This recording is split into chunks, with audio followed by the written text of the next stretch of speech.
Sebelum ni bila kita bercakap tentang cowboy ataupun pekan cowboy, kita akan membayangkan Amerika, Texas ataupun belah-belah sana. Tapi tahu tak korang bahawa dekat Sabah ada satu daerah yang dipanggil sebagai daerah Cowboy Timur, dan ini adalah destinasi kita orang selepas kita orang sampai ke Tip of Borneo. Dan kalau korang nak tahu daerah ni dekat mana, korang kena tengok video ni sampai habis.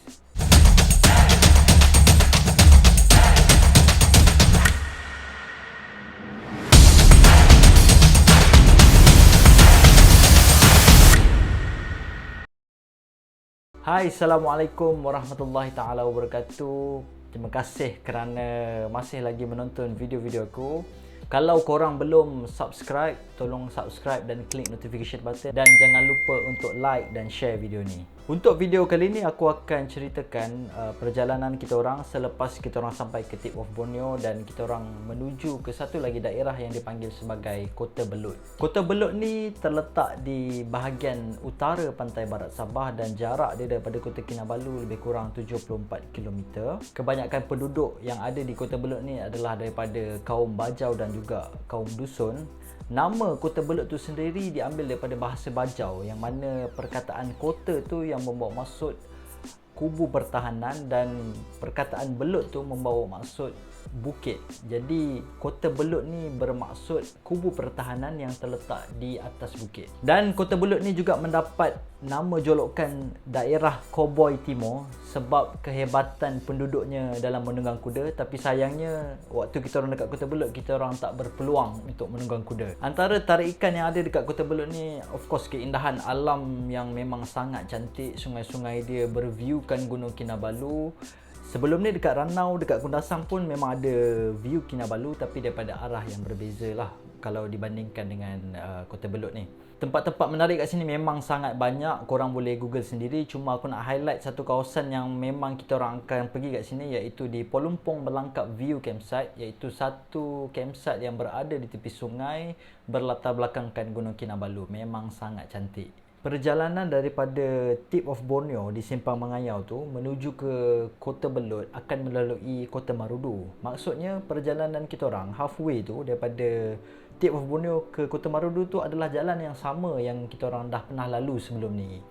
Jadi atas nasihat kawan-kawan, dia kata daripada kita buang masa dan buang tenaga lalu route yang sama, lebih baik kita orang tumpang siapa-siapa untuk sampai ke Kota Marudu, kemudian kita orang start kayuh. Dan setelah membuat a few phone calls, kita pun dapat bantuan daripada seorang kenalan, kawan kepada Ustaz Rizwan, iaitu Ustaz Rizal. Alhamdulillah, perjalanan-perjalanan kita orang ni semua dibantu oleh geng-geng ustaz-ustaz dan kawan-kawan kita orang yang baik lah.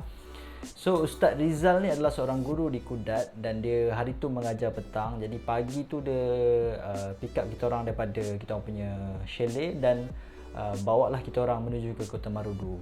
Cuma bila dah sampai di Kota Marudu, Ustaz Rizal ni tak berhenti. Dia terus lagi jalan kan. Jadi kita pun macam pelik, kenapa tak berhenti kat sini? Dan dia cakap tak apalah, dia akan drop kita orang dekat Pekan Kota Belud. Jadi perjalanan kita orang lebih pendek, lebih singkat. Dan dia pun cakap dia nak kita orang rasa enjoy keindahan alam yang ada dekat Kota Belud ni dengan lebih lama lagi lah. Jadi barulah puas kan, dan kita orang pun dapat rehat dengan lebih lama hari tu. Jadi terima kasih banyak-banyak pada Ustaz Rizal kerana banyak membantu kita orang. Kita orang doakan Ustaz akan sentiasa dimurahkan rezeki dan dipermudahkan lah dalam segala urusan. Terima kasih banyak Ustaz. Jadi bila dah sampai di Pekan Kota Belud, kita orang pun lunch dulu sebelum meneruskan perjalanan. So daripada Pekan Kota Belud nak menuju ke Polumpong Melangkap View Campsite tu jarak dia lebih kurang 30 km, dan hari tu masih lagi ada elevation tapi taklah terlalu tinggi, dalam 770 meter macam tu je. Dan sebab kita orang pun dah pernah mengalami elevation yang lagi gila pada hari pertama kita mengayuh tu, secara tak langsung mentally kita orang dah prepare lah untuk jalan-jalan yang mempunyai elevation ataupun bukit-bukit yang tinggi. Kita orang mula start kayuh dalam pukul 1 macam tu. Matahari memang tengah pacak lah, tapi ada tanda-tanda mendung nak hujan waktu tu. Dan bila kita tengok weather forecast, memang petang tu akan hujan lah dekat Kota Belud. Apa yang menarik dekat sini adalah bila kita cycle tu, kita dikelilingi view-view yang memang sangat cantik. Ada sawah padi, ada sungai, ada nampak kuda lah kan. So kita orang memang akan berhenti untuk ambil gambar, dan Kebetulan waktu tengah panas tu ada satu gerai air kelapa jual oleh dua orang budak. Jadi kita orang pun stop lah kejap untuk beli air kelapa dan menikmati air kelapa yang fresh tengah-tengah panas tu. Memang layan kan. So lepas tu kita orang pun sama perjalanan.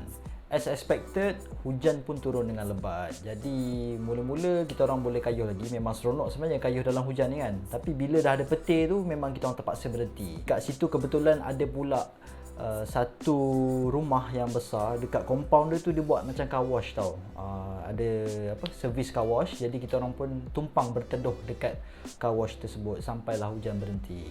Kita orang sampai di Pelumpong Melangkap Campsite View dalam pukul 3 petang macam tu. Dan bila sampai kita orang pun teruslah check in. Dan Pelumpong Melangkap Campsite View ni adalah satu campsite yang aku katakan dah mainstream dan well established lah. Kalau nak ikutkan dekat Kota Belud ni banyak lagi campsite-campsite lain yang memang cantik-cantik belaka. Tapi apa yang menyebabkan Pelumpong ni a bit famous adalah satu, nak book dia pun senang. Dia just online saja. Maksudnya aku daripada mana-mana pun aku boleh book. Dan harga dia sangat murah dan mampu milik lah. Macam aku dengan isteri aku kat sana, aku just sewa kemah. Tilam kekabu. Tilam kekabu ni perlu sebab korang tidur dekat atas permukaan yang berbatu-batu. Jadi kalau nak sedap sikit, kalau korang tak bawa sleeping pad tu, kalau ada tilam ni memang selesa lah.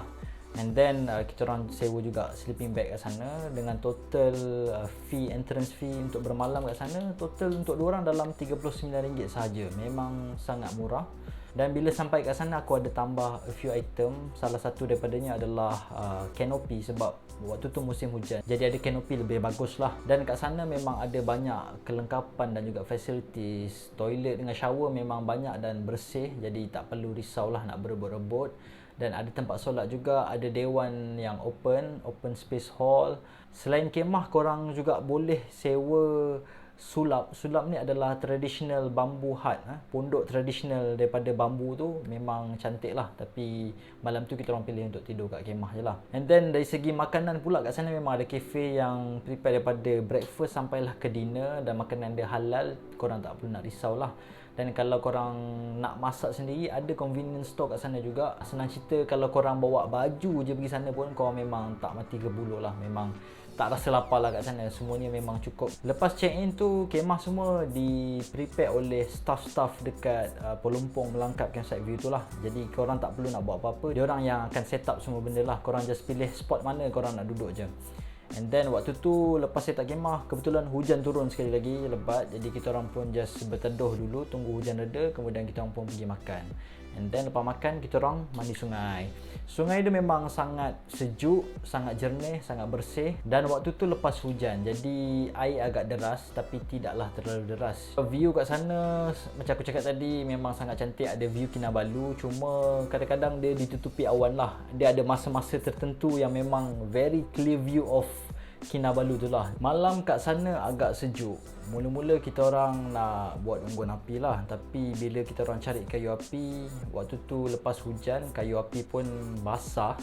Jadi kita orang decide untuk beli arang je lah. So kita buat api daripada arang tu untuk panaskan badan kita orang. Kebetulan dekat sebelah kawasan kemah kita orang tu ada sekumpulan budak-budak lelaki lah, dalam 5-6 orang macam tu. Dia orang pun daripada Ranau. Dan diorang ni pula kenal kawan-kawan kita orang kat Ranau tu.